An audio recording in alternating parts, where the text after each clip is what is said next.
நேற்று முன்தினம் இந்த பேரவையிலே பேசின நம்முடைய முதலமைச்சர் அவர்கள் தன்னுடைய டேபிள்ல 3 ஃபைல்ஸ் இருப்பதாகவும் அந்த ஃபைல்ஸை அவர் திறந்து பார்க்க வச்சிடாதீங்க அப்படிங்கிற தோணியில எங்களுடைய அரசை குற்றம் சாட்டுகின்ற வகையில குறிப்பிட்டு பேசியிருக்கிறாரு. அந்த ஃபைல்ஸை நாங்கள் கேட்டுக்கொள்வது, தயவு செய்து அவர் திறந்து பார்க்க வேண்டும், அதன் மீது அவர் ஆக்ஷன் எடுக்க வேண்டும்.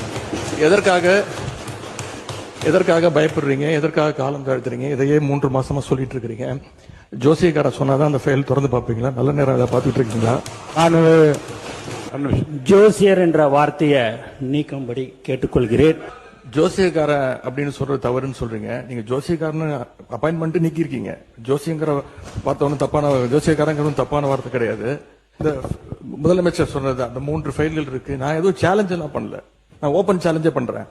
முதலமைச்சர் அவர்கள் திறந்து பார்க்கட்டும், யார் மீது நடவடிக்கை எடுக்க உண்மையா குற்றச்சாட்டு ஆதாரத்தோடு இருந்தால் அவர் நடவடிக்கை எடுக்கட்டும். தயவு செய்து இந்த ஃபைல்ஸ் எல்லாம் சீக்கிரம் பிரிச்சு பாருங்க. ஏதாவது குற்றச்சாட்டு இருந்தா, அதில் ஆதாரம் இருந்தா, யாராக இருந்தாலும் அவர் மீது நடவடிக்கை எடுங்க. இந்த உருட்டல் மிரட்டலுக்கெல்லாம் திராவிட முன்னேற்ற கழக உறுப்பினர்கள்